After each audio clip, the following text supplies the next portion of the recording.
제가 2주 전에 창립 기념 주일 전에 우리 일터에서 지키는 영성이라는 제목으로 말씀을 나누었는데, 오늘 계속해서 우리의 일과 우리의 영적인 삶, 우리에게 맡겨주신 것들에 대한 생각을 다시 한번 해보기를 원합니다.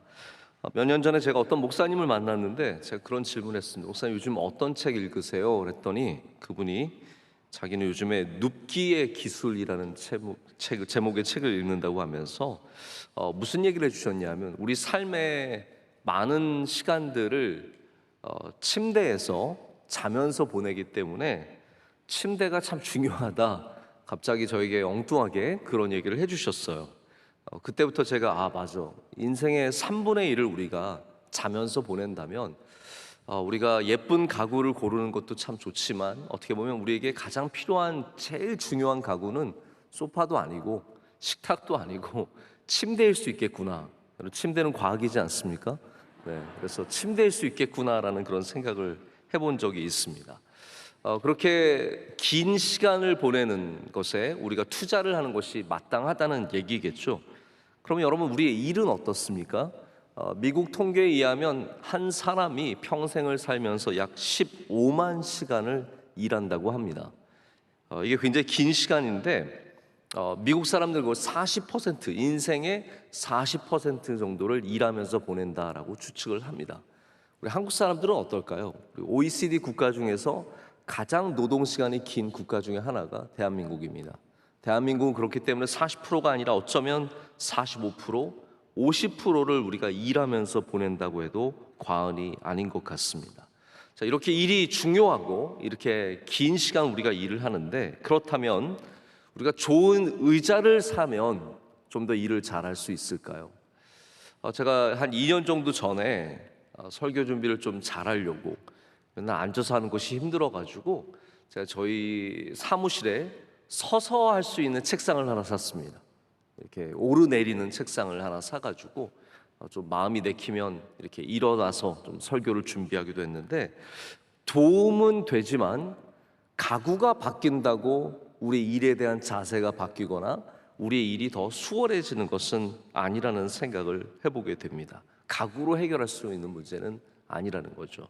저는 오늘 말씀을 통해서 우리가 일을 대하는 자세, 우리가 일터에서 갖는 모습들, 이런 모든 것들이 바로 하나님이 기뻐하시는 영적인 모습이 있기를 간절히 바라봅니다. 오늘 말씀에 등장하는 다윗은 왕이었지만 오늘 말씀은 그가 목자였다라고 표현을 하고 있습니다. 목자는 인류가 가졌던 가장 오래된 직업 중에 하나입니다. 또한 성경에서는 하나님의 모습으로, 예수님의 모습으로서 목자를 참 많이 이야기합니다. 다시 말해서 목자 안에는 하나님의 성품과 예수 그리스도의 모습들, 다양한 그러한 이런 모습들이 표현되고 있다고 해도 과언이 아닙니다. 하지만 오늘 우리가 오해하지 말아야 될 것은, 우리가 대부분 시편이 다윗의 시편이다 보니까 다윗이 자화자찬하는 것처럼 보일 수 있지만 78편은 다윗의 시편이 아닙니다. 아삽이라고 하는 사람의 시편이며, 아삽이 이스라엘의 역사를 이야기하다가 마지막에 다윗이 얼마나 뛰어난 왕이었는지, 왜 하나님께서 다윗을 택하셔서 이스라엘을 치고 기르고 돌보게 하셨는지 그 이야기를 적고 있습니다. 우리 보통 시편 중에서 가장 긴 시편이 있는데, 그 시편 다음에 긴 시편이 바로 78편의 아주 긴 시편입니다. 이스라엘의 역사이며, 왜 하나님께서 에브라임을 택하지 않으시고 요셉의 집안을 택하지 않으시고 유다의 집안을 택하셨는지에 대한 칭송이 들어있는 시편이라고 할 수 있습니다. 여기서 다윗이, 다시 말씀드리면, 목자로서 등장하는데, 하나님의 기뻐하시는 일꾼의 두 가지 아주 중요한 모습을 담고 있습니다. 하나는 성품적인 부분이에요. 여러분, 일이 다 일인 것 같지만 그렇지 않습니다. 일하는 가운데 우리의 성품이 굉장히 중요합니다. 그래서 오늘 말씀에 보면 마음의 완전함이다라고 하고 있습니다. 마음의 완전함, 이것이 굉장히 중요한 한 부분이고, 또 하나는 실력의 탁월함인데 바로 손의 능숙함이다라고 표현하고 있습니다. 오늘 설교의 제목과 똑같은 것입니다. 하나는 바로 우리 성품적인 부분이고, 또 하나는 실력적인 부분인데 다윗이 두 가지를 다 갖춘 하나님이 기뻐하시는 목자다라고 얘기하고 있습니다. 제가 바라기는 오늘 말씀을 통해서 여러분에게도 이 두 가지 모습, 바로 우리 마음의 완전함, 성품의 거룩함과 그리고 손의 능숙함, 여러분들이 주어주신 일들에 대해서 탁월한 실력을 갖게 되는 것, 이 두 가지가 함께 갖추어지시기를 축복합니다. 우리의 일터는 하나님께서 우리를 만나주시는 거룩한 장소입니다. 다윗이 광야에서 목자 생활을 했죠. 그리고 거기서 하나님의 눈에 띄었습니다. 자, 예배를 하면서 하나님의 눈에 띄는 것은 당연한 일입니다. 그런데 하나님은 우리의 일터에서도 우리를 발견하신다라는 거죠. 우리 일터에서 어떠한 모습으로 일하느냐에 따라서 하나님의 눈에 띄일 수 있습니다. 그래서 하나님은 다윗을 광야에서 발견하셨습니다. 양을 치는 가운데 그곳에서 발견하셨습니다.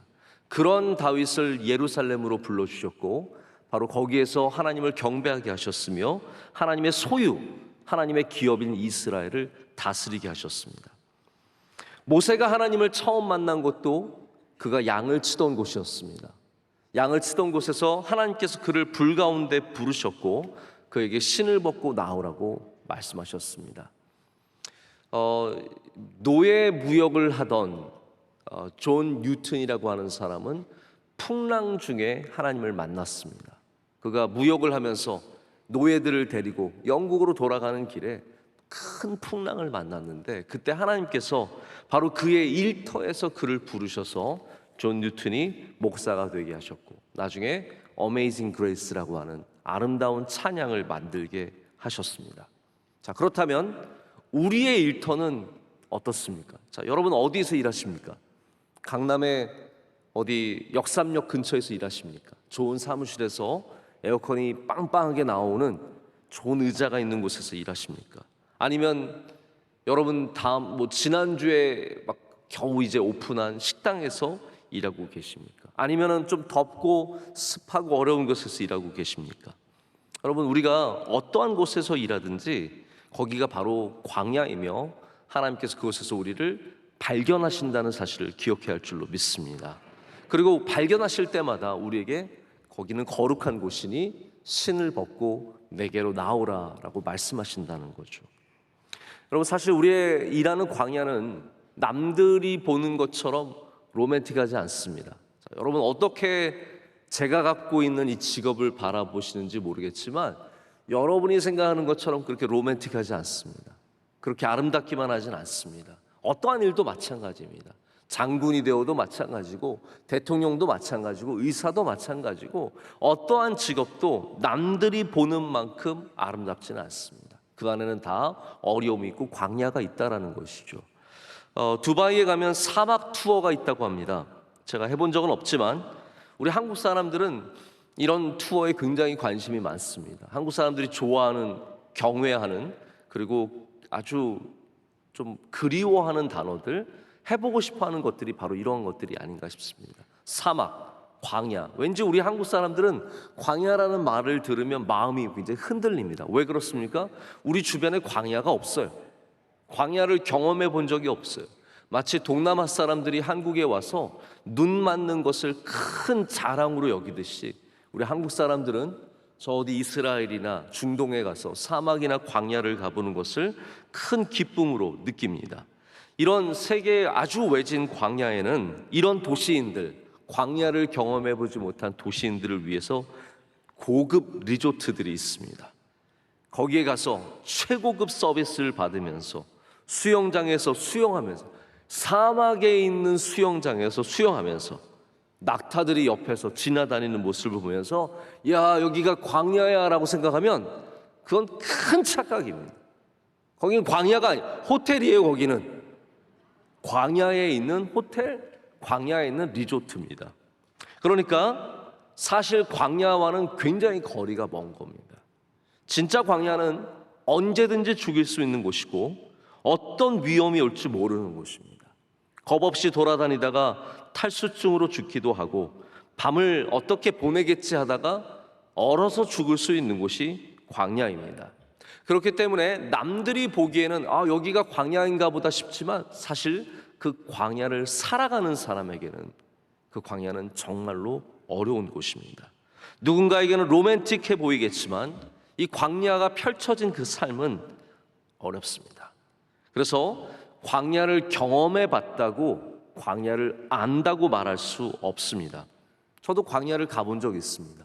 이스라엘의 광야를 걸어본 적도 있고 하루를 머문 적도 있고 땅을 만져보고 고생도 해보고 더워보고 다 해봤지만 저는 제가 광야를 안다고 생각하지 않습니다. 진짜 광야는 너무나 다른 거예요. 베두인들이 살아가는 광야, 목자들이 살아가는 광야는 사실은 정말로 남들이 모르는 더위와 남들이 알 수 없는 추위와 남들이 알 수 없는 그런 배고픔과 어려움이 다 있다라는 것이죠. 여러분, 나만의 광야가 다 있습니다. 그런데 하나님은 그 광야에서 우리를 만나 주십니다. 남들은 전혀 알 수 없지만 남들이 우리의 일의 어려움을, 나의 일의 어려움을 하나도 몰라주지만 하나님은 그것을 아신다라는 것이죠. 거기서 힘들게 버겁게 때로는 고민하면서 어렵게 살아가는 우리를 지켜보고 계시며 또한 하나님은 그곳에서 우리가 하나님의 말씀대로 살아가기를 원하십니다. 제가 예전에 광야에 대한 말씀을 전한 적이 있었는데 놀라운 발견은 광야의 어원이 말씀이라는 것이에요. 말씀을 만나는 곳이 광야라는 것이죠. 그래서 우리는 우리의 일터에서 하나님을 만나야 합니다. 우리 일터에서 말씀이신 하나님을 만나고 그럴 때 하나님께서 우리를 이끌어 주시고 또한 하나님의 선하신 길을 보여주실 줄로 믿습니다. 하나님은 우리를 끌어주시는 분이십니다. 71절을 보면 젖 양을 지키는 중에서 다윗을 이끌어내셨다라고 시편 저자가 노래하고 있습니다. 하나님은 광야에서 양을 치던 다윗을 불러주셨습니다. 젖 양을 지키던 그가 이스라엘을 기르도록, 이스라엘을 섬기도록 하나님께서 이끌어주셨다라고 말하고 있습니다. 자, 그러면 다윗이 어떠한 줄을 잡아서 왕이 되었을까요? 베들레헴의 작은 집안 이새의 막내 아들이었는데 하나님께서 이 아무 줄도 없는 다윗을 사실은 이끌어 주셨다라고 성경은 말하고 있습니다. 자, 우리 직장에서 살아가는 많은 분들이 갖고 있는 고민 중에 하나가 누가 나를 끌어줄 것인가 인 것 같습니다. 심지어 우리 교회에서도 목회자들이 그러한 부담감이 있어요. 누가 나를 끌어줄 것인가? 담임 목사가 끌어줄 것인가? 외부에 있는 훌륭한 목사님이 나를 끌어줄 것인가? 라인을 잘 타면 멀리까지 갈 수 있다고 생각할 수 있고 내가 줄만 붙잡으면 부사장 정도는, 전무 정도는 할 수 있다라고 생각을 하겠죠. 근데 여러분, 하나님께서는 오늘 이 말씀을 통해서 우리에게 분명하게 말씀하고 계십니다. 양을 치고 있는 우리를 하나님께서 끌어주신다라는 겁니다. 다윗이 왕이 된 것은 높은 궁정의 누구를 알고 있었기 때문이 아니라 하나님께서 그를 발견하셨고 하나님께서 그를 이끌어 주셨기 때문입니다. 하나님은 오늘도 우리에게 내가 너희를 이끌어내겠다라고 말씀하십니다. 우리를 발견하시는 분도 하나님이시고 부르시는 분도 하나님이시고 우리를 이끄시는 분도 하나님이시라는 거죠. 여기 이끌어낸다라는 단어는 애굽에서 하나님께서 애굽에서 이스라엘 백성을 이끌어내셨다라는 단어와 똑같은 단어입니다. 구원하신다는 말씀이죠. 인도하신다는 말씀입니다. 홍해를 건너게 하시고, 할렐루야, 광야를 지나게 하시고, 우리가 배고플 때 만나를 주시고, 목마를 때 바위에서 샘이 터져 나오게 하시고, 추울 때 불기둥으로 우리를 인도하신다는 말씀입니다. 이끌어내신다는 말은 그냥 앞에 서신다는 말씀이 아니라 우리를 구원하신다는 말씀이에요. 그래서 여러분, 우리가 직장에서 우리의 일터에서 끌어주는 사람 없어도 하나님께서 우리를 반드시 이끌어 주실 줄로 믿습니다. 우리 삶 속에 왜 홍해가 없겠습니까? 왜 광야가 없겠습니까? 다윗이 그냥 목동에서 궁정으로 간 게 아닙니다. 다윗도 홍해를 지났습니다. 다윗도 광야를 지났습니다. 배고픔의 순간들이 있었고 두려움의 순간이 있었는데 하나님께서 그를 이끌어 주셨기 때문에 다윗이 궁전까지 갈 수 있었습니다. 바로 그 시작점은 젖양을 치는 것에 있습니다. 다윗이 젖양을 쳤습니다. 이 젖양이라는 말은 영어 성경에는 암양, 어우라 그러거든요. 암양. 그리고 어린 양이 있는, 젖을 빠는 양이 있는 암양이라고 표현을 합니다. 젖을 갖고 있는 양이라는 거죠. 자, 그러면 이 젖양은 그냥 일반적인 순양이나 어린 양과는 좀 다른 차원의 양입니다. 지금 새끼를 낳아서 젖을 생산하고 있는 양이죠. 당연히 잘 먹어야 됩니다. 당연히 키우는데 훨씬 더 많은 노력이 필요합니다. 아마 젖이 찼기 때문에 빨리 움직이기도 힘들었을 것입니다.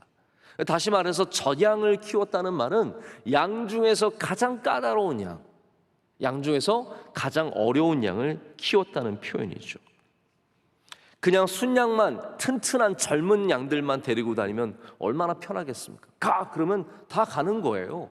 먹어! 그러면 다 먹는 거예요.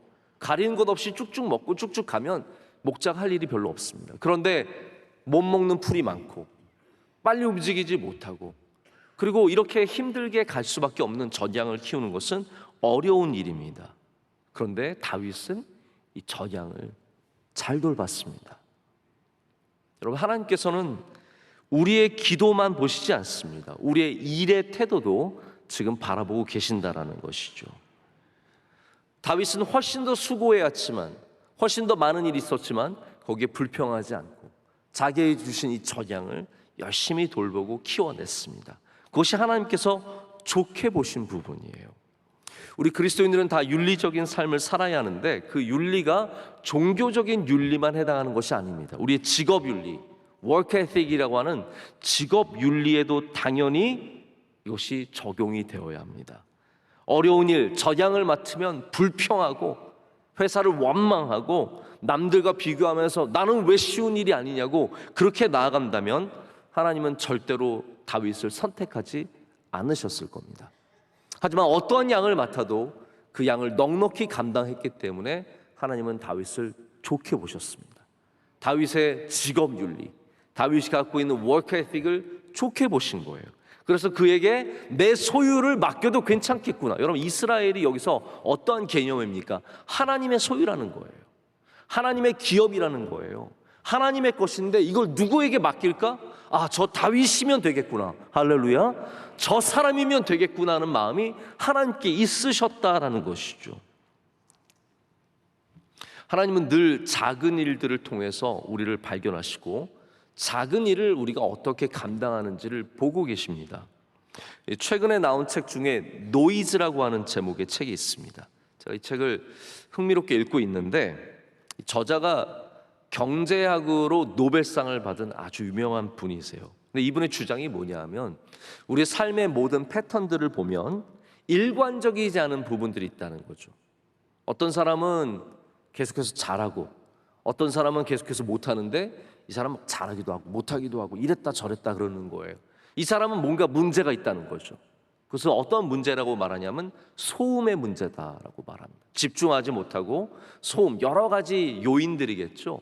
뭐 그것이 가정이 될 수도 있고 건강이 될 수도 있고 다른 생각, 게으름이 될 수도 있는데 이런 소음들, 노이즈가 많으면 이 결과물들이 일정하지 않다라고 말하면서 우리가 소음을 줄이는 것, 이 노이즈를 줄이는 것이 굉장히 중요한 부분이라고 설명을 합니다. 자, 그러면서 한 예를 듭니다. 에볼라가 이제 아프리카에서 시작이 되었을 때 미국 대통령이었던 오바마가 굉장히 중요한 결정을 내려야 했는데 그때 오바마나 누구나 에볼라를 경험해 본 사람은 없다라는 거예요. 한 번도 경험해 보지 못한 이 일을 오바마가 아주 잘 감당했다라고 얘기하면서 에볼라를 탁월하게 대응했던 것이 일회적으로 보일지 몰라도 사실은 그 일회적으로 보이는 그 결정의 능력이 다른 곳에서도 똑같이 발휘되고 있었다라고 그가 갖고 있는 탁월함을 얘기합니다. 어렵게 이렇게 썼어요. 한번 들어보세요. 어쩌면 일회적인 결정과 반복적인 결정 사이에는 범주적인 차이가 아닌 둘을 이어주는 연속성이 존재할 것이다 라고 말합니다. 자, 이게 제가 어려운 얘기인 것 같지만 쉽게 말하자면 이거예요. 한 번 잘한 것 같지만 그렇지 않다라는 거예요. 그 한 번 잘하는 사람이 계속해서 반복해서 잘할 수 있는 사람이라는 얘기입니다. 이해가 되시죠? 일회적인 결정인 것 같지만 그때 보여줬던 탁월함이 다른 곳에서도 일정하게 보여줄 수 있는 사람이 있다라는 거죠.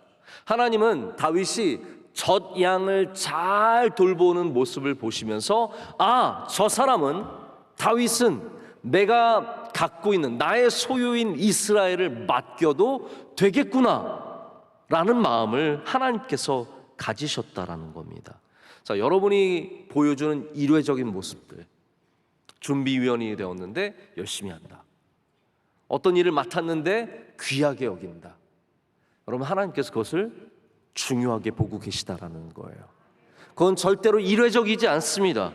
그것은 반복되는 일이며 우리의 태도라는 것이에요. 이 다윗의 일에 대한 태도, 다윗의 일을 행하는 능력, 이 모든 것은 하나님의 마음에 들었습니다. 그래서 하나님께서는 그를 다른 곳으로 이끌어 주셨습니다. 전쟁터로 이끌어 주셨고 궁정으로 마침내는 이끌어 주셨습니다. 왜냐하면 하나님께서는 그의 마음과 그의 손이 다른 곳에서도 똑같이 일할 것을 알고 계셨기 때문입니다. 여러분, 하나님께서 언제 우리에게 하나님의 소유를 맡기시겠습니까? 하나님의 소유는 끝이 없고 하나님의 소유는 방대한데 하나님의 소유를 누구에게 맡겨주시겠습니까? 지금 젖 양을 불평하지 않고 마음과 손을 다해 열심히 감당하고 있는 사람. 할렐루야. 여러분의 일터가 어떠한 모습인지 저는 잘 모릅니다. 제가 광야를 모른다고 했잖아요. 저는 여러분의 광야를 절대로 이해할 수 없습니다. 그러나 그 광야에서 젖 양을 불평 없이 하나님께 감사한 마음으로 여러분이 감당하고 계시면 하나님의 소유를 맡는 은혜를 얻게 될 줄로 믿습니다. 이 다윗의 두 가지 모습, 제가 남은 시간을 통해서 잠깐 좀 말씀을 나누고자 합니다. 72절에 말하듯이 첫 번째로는 자기 마음의 완전함으로 기르고 라고 적고 있습니다. 다윗은 이렇게 마음의 완전함으로 하나님이 맡겨주신 일들을 감당했고 특별히 이스라엘을 다스리게 되었습니다. 하나님께서 맡겨주신 이스라엘, 하나님의 소유, 바로 우리에게 주신 일터와 삶에서 우리가 가져야 하는, 반드시 가져야 하는 중요한 자세가 바로 마음의 완전함입니다. 자, 마음의 완전함을 조금 더 쉽게 말하자면 정직한 마음이라고 할 수 있습니다. 정직한 마음, 온전한 마음, 이것이 바로 다윗이 갖고 있는 성품이며 다윗의 인격입니다. 시편 15편을 보면, 한번 여러분 성경이 있으시면 시편 15편을 봐주시죠. 시편 15편을 한번 열어봐 주시길 바랍니다. 여기에 다윗이 말하는 정직에 대한, 인격과 성품에 대한 이야기가 나옵니다. 이렇게 시작합니다. 여호와여, 주의 장막에 머물 자 누구오며 주의 성산에 사는 자 누구오니이까?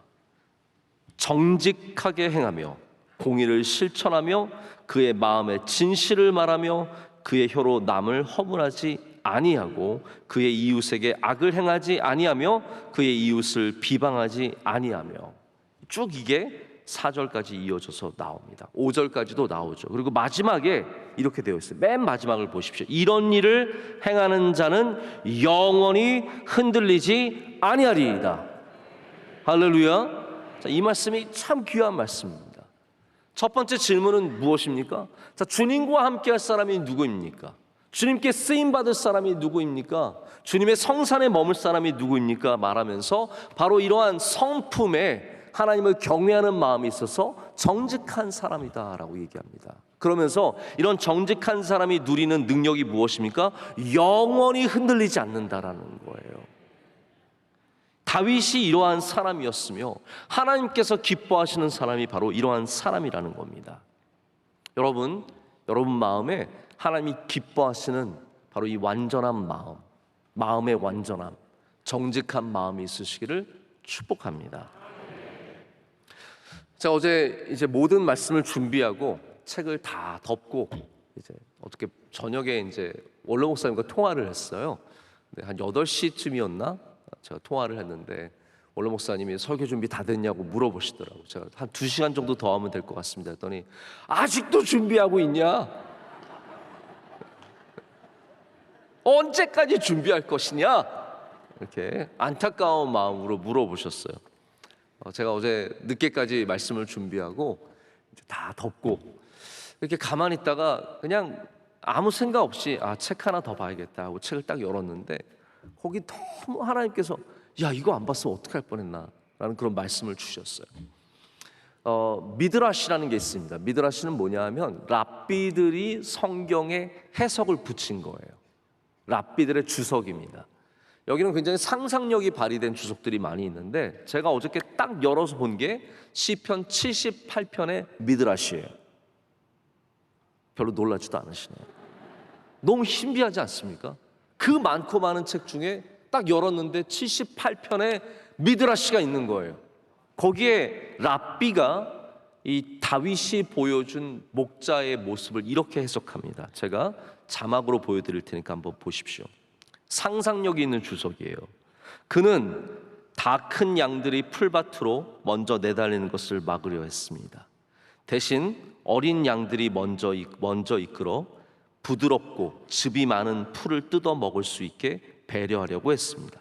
그 다음으로는 그보다 더 자란 양들에게 중간급 풀을 뜯게 했고 마지막으로 젊고 튼튼한 양들을 데려다 좀 질긴 풀들을 먹이려고 했습니다. 거룩한 자가 말씀했습니다. 양들을 그들의 필요에 따라 먹일 줄 아는 그는 내 백성을 목양하라. 아멘. 자, 이것이 바로 78편에 있는 젖 양을 먹이는 다윗에 대한 주석입니다. 다윗은 그냥 가서 먹어 이게 아니었다라는 거예요. 그들을 세밀하게 돌봤고 그들을 정성껏 돌봤습니다. 그는 정직한 사람이었습니다. 하나님 앞에 정직이 무엇입니까? 하나님이 주시는 일들을 이렇게 마음을 다해 돌보는 것을 말합니다. 여러분, 풀을 먹이는 것이 쉬워 보이지만 목자가 양들을 먹이기 위해서 하루에도 3-4번 장소를 옮겨야 하고요. 안 좋은 풀을 먹이면 안 되기 때문에 먹어도 아무 소용없는 풀을 먹으면 안 되기 때문에 늘 장소를 옮기며 또 새로운 풀을 찾고 물을 찾고 이러한 작업들이 목자들에게 너무나 어렵다는 거예요. 근데 다윗은 그것을 열심히 감당한 겁니다. 최선을 다해서 감당한 겁니다. 자, 여러분에게도 다 젖양이 있지 않겠습니까? 우리의 삶이 어떻게 다 젊은 양들만 튼튼한 양들만 데리고 사는 삶이겠습니까? 우리의 삶에 어려운 젖양들이 많지만 그것을 마음의 완전함으로 감당하실 때 주님께서 우리를 이끌어 주실 줄로 믿습니다. 두 번째는 손의 능숙함으로 그들을 지도하였다라고 하고 있습니다. 손의 능숙함이 무엇이겠습니까? 그것이 바로 실력을 말합니다. 능력을 말합니다. 다윗은 마음만 좋은 사람이 아니었습니다. 정직으로 모든 일들을 행하였지만 또 이 필요한 능력과 실력을 갖추고 있는 사람이었습니다. 그래서 다윗은 손으로 하는 모든 일들에 탁월함을 갖췄습니다. 다윗의 손이 하는 일이 무엇이었습니까? 음악을 하지 않았습니까? 그가 하는 음악은 아름다웠습니다. 다윗의 손이 하는 일이 무엇이었습니까? 나아가서 돌팔매를 던져서 골리앗을 쓰러뜨리는 일이 아니었습니까? 이런 수많은 전쟁과 음악과 모든 곳에서 다윗이 하는 손의 일들은 탁월함을 가졌다라는 것이죠. 성경에는 이렇게 다윗처럼 작은 일에 충성하여서 하나님의 소유를 맡게 된 사람들의 이야기가 많이 나옵니다. 누가 그렇습니까? 요셉 같은 사람이 그렇습니다. 요셉은 작은 일에 정말 하나님 앞에 충성하는 사람이었고 하나님께서 애굽이라는 나라를 그에게 맡겨주셨습니다. 또한 다니엘이 그렇습니다. 특별히 다니엘은 궁정에서 교육을 받을 때 오늘 다윗에게 등장하는 이 2가지 요소, 바로 성품과 실력을 모두 보여주었던 사람입니다. 그래서 포로 시대의 다윗은 왕정 시대의 다윗이지만 포로 시대의 다윗은 다니엘이라고 할 수 있습니다. 근데 다니엘이 갖고 있었던 이러한 특별한 능력을 성경에서 뭐라고 표현하냐면요, 민첩함이라고 표현합니다. 여러분 잘 기억하시죠? 다니엘은 민첩하여서라는 말이 성경에서 2번이나 등장합니다. 사실 민첩이라는 단어는 성경에서 아예 안 쓰는 단어예요. 거의 등장하지 않습니다. 그런데 다니엘에게만 특별하게 이 민첩이라는 단어를 통해서 다니엘을 설명하고 있습니다. 이 민첩이 무엇이겠습니까? 실력이죠. 뛰어남입니다. 능력입니다. 그런데 민첩은 이거는 아닙니다. 무엇이 아닙니까? 눈치가 빠른 것을 민첩이라고 하지 않습니다. 눈치가 빠른 사람들 있죠. 가장 먼저 좋은 길 택하고 가장 먼저 좋은 자리에 앉고 이런 민첩한 사람들이 있습니다. 지하철에 가면 눈을 번뜩거리며 민첩하게 움직여서 그 어려운 자리를 마침내 차지하는 사람이 있습니다. 우리 주변에 보면 세상에 민첩한 사람들이 득세하는 것처럼 보이고 좋은 길로 가는 것처럼 보입니다. 저도 운전하다 보면 민첩한 차량들이 있어요. 뭐 이렇게 막 요리조리 왔다 갔다 하면서 고속도로에서 막 엉덩이를 흔들면서 앞으로 갑니다. 그러면서 막 추월하고요, 막 옆으로 확 와서 차가 별로 사이도 없는데 거기 기어이 끼어들어가지고 나는 먼저 가겠다는 거예요. 그런데 한참 가다 보면 제 바로 옆에 있어요. 또 다시 만나게 돼요. 심지어는 그런 사람들 휴게소 한번 들리면요 한참 뒤처집니다. 여러분 아무리 세상에 민첩해 보이는 것도 진짜 민첩함이 아닙니다. 성경이 말하는 민첩함은 그렇게 남들을 추월하고 남들보다 더 먼저 가기 위해서 요리조리 왔다 갔다 하는 사람을 민첩함이라고 하지 않습니다. 민첩함은, 성경의 민첩함은 훨씬 더 중요한 의미를 갖고 있습니다. 성경의 민첩함, 제가 언젠가 새벽 예배 때 이 민첩함에 대해서, 다니엘의 민첩함에 대해서 말씀을 드린 적이 있는데, 성경의 민첩함은 전혀 다른 차원의 민첩함입니다. 먼저는 신뢰성입니다. 왜 다니엘이 3명이나 되는 왕들을 섬겼는가? 다니엘이 여러분 사자굴에 들어갈 때가 젊은 나이가 아닙니다. 많은 학자들은 아마 80 정도 되었을 것이다 라고 얘기합니다. 그래서 정말 고증이 잘 된 그림은 아주 늙은 다니엘이 사자굴에서 창문을 바라보는 그림을 그립니다. 이게 젊은 다니엘이 아니에요. 젊은 다니엘로 시작했지만 3대의 왕을 보내면서 아주 나이가 많은 사람이 될 때까지 자리를 지킵니다. 어떻게 그렇게 되었습니까? 민첩해서 그랬다고요? 빨리 움직여서 눈치가 좋아서 남들보다 먼저 가기 위해서 그렇게 됐습니까? 아닙니다. 그가 신실한 사람이었기 때문에, 모든 면에서 누가 봐도 신뢰할 만한 사람이었기 때문에 그는 멀리 갈 수 있는 민첩함을 갖게 되었습니다. 여러분에게 바로 다윗의 민첩함, 다니엘의 민첩함이 있으시길 축복합니다. 신뢰성입니다. 그것이 실력입니다. 세상 사람들은 잠깐 보이는 실력을 바라보지만 하나님은 그렇지 않으십니다. 하나님 앞에서 참된 손의 능력은 이러한 신실함이죠.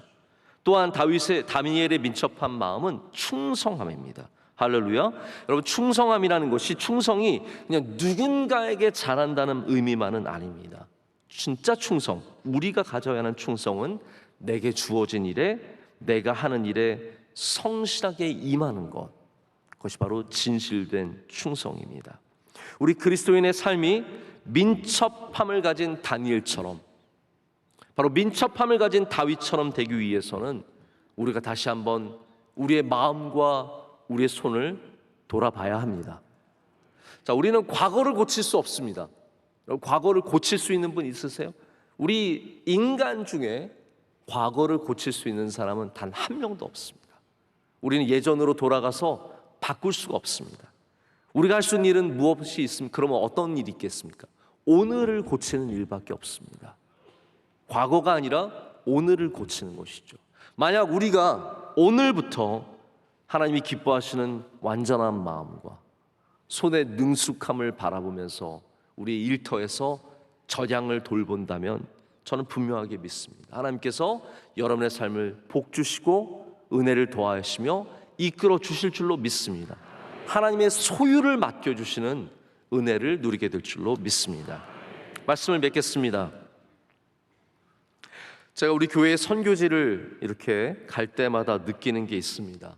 뭐 캄보디아를 가도 그렇고, 필리핀의 마닐라 아카데미를 가도 그렇고, 에티오피아의 우리 병원과 우리 의과대학을 갈 때도 느끼는 것들입니다.